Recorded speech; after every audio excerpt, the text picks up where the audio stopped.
Kawadhi nyime ni oganda din Jokopere mapacho kwa odiochieng' makawuono no bago nyasi mar alam na kanisa ma Holy Family Minor Basilica ne ringre mosenindo Papa Francis motelo ne ik mar odiochieng' makiny Vatican.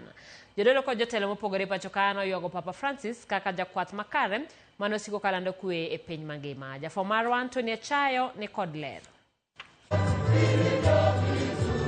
Misa mogik milamo nego ringre mosenindo Papa Francis manen jatend Jokopere piny mangima otimore. Kendo jodolo, jotelo kachiel goganda Jokopere noyuoro alam makamano.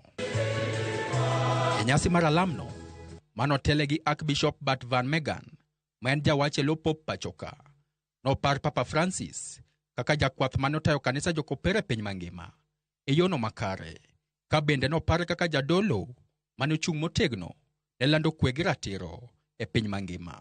But one thing that crossed my mind, and it was mentioned by the Honorable Chief Justice, but also by the President, they used both that expression of being the Pope, the voice of the voiceless. And now something very symbolic happened. At the end of his life, Pope Francis lost his voice. We are gathered here today as a family of faith to commemorate true shepherd, one who walked humbly with the Lord. Jodolo mopogre mawuok e kanisni mamoko pacho kae bende nochwalo otegi e kind alam makamano ka giparogo Papa Francis kaka jal mane jambola. He carried with him great virtue of humility. He was a peacemaker. He showed mercy to all. He was a voice of the voiceless and impacted the world in his time. Jotelo mapacho kae kano telne gi jatend piny machon Uhuru Kenyatta bende no paro Papa Francis kaka jal manohero riwore gi oganda duto e piny mangima, ahinya to diere manotimo limbene e piny Kenya kae. Everywhere he went, he just said simply, just pray for me. Pray for me. Pray for him to be able to do what he was doing. He was able to extend beyond his religion. He was able to see us all as humanity. He didn't pick and choose.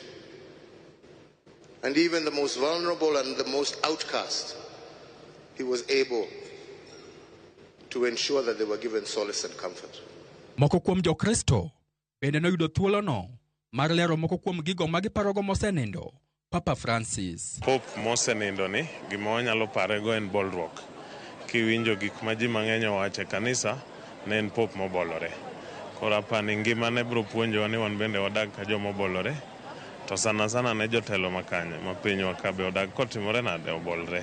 Mano e gima ago maduong' kabisa e ngima Pope. I had the privilege to go to Rome and see him and personally greet him.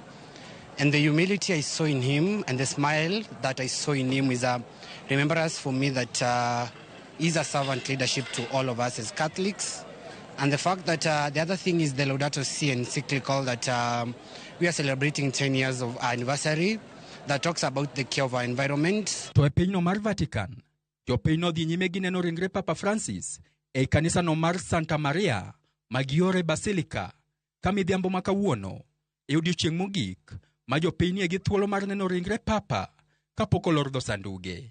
Ik mar Papa Francis ichano timo odiochieng'no makiny e kanisa mar Santa Maria Maggiore Basilica mayudore e pinyno mar Vatican kotelne kod Cardinal Kevin Farrell masani en jatend chenro mar kanisa Jokopere e yorno makojolo.